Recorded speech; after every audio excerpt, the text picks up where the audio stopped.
প্রথমত হচ্ছে যে মাঝখানে যাও শঙ্কর দা, আজকে বাজেট অধিবেশন ছিল এবং আপনারা জানেন যে মাননীয় মুখ্যমন্ত্রী একটি শব্দ ব্যবহার করেছিলেন আমাদের এই অধিবেশনে, সেটা হচ্ছে ধর্মকে বিক্রি করে কেউ রাজনীতি করে।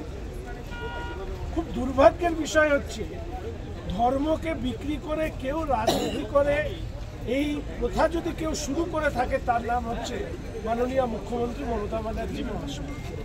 রেড রোডের নামাজ বলুন, বিশেষ ধর্মের পোশাক পরে বিজ্ঞাপন দেওয়া বলুন, স্বাধীনতা পরবর্তী কোনো মুখ্যমন্ত্রীকে এই নির্লজ্জ তোষামতকারী চেহারায় পশ্চিমবঙ্গে কিংবা ভারতবর্ষের কেউ দেখেনি।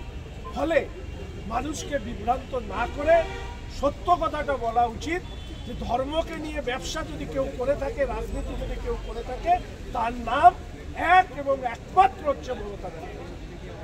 দ্বিতীয় বিষয়, আপনাদের অনেকেরই অভিজ্ঞতা আছে, আমি ব্যক্তিগতভাবে বাম রাজনীতি করে বড় হয়েছি। আমাকে অনেকবার এই প্রসঙ্গ বলা আমরা করেছি, আমি আমার ইতিহাসকে অস্বীকার না করে। আজকে আমি শুভেন্দুদা সম্মানীয় বিরোধী দলনেতা বললেন, বামেদের পশ্চিমবঙ্গে 34 বছরের শাসন এখানে সমাপ্ত হয়েছে, তার অন্যতম প্রধান কারণ হচ্ছে বামরা হচ্ছে হিন্দু উপাসনা পদ্ধতিকে সব থেকে বেশি বিদ্রুপ যদি কেউ করে থাকে সেটা হচ্ছে বাম নেতারা, এবং তারা এই স্বভাব আজও পাল্টাননি।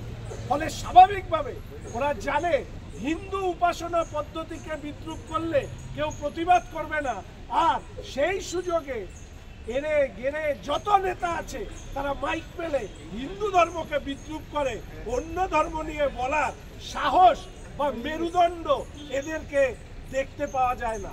তাই গরুর মাংস খাওয়ার উৎসব তখন বাম নেতারাই করেন, কারণ হিন্দুদেরকে এইভাবে উপহাস করার ফল আজকে শূন্যে পরিণত হয়েছে। আরও যদি করেন তাহলে মহাশূন্যে গিয়ে দল করতে হবে, ভারতবর্ষের মাটিতে নয়। এটা হচ্ছে দ্বিতীয় কথা।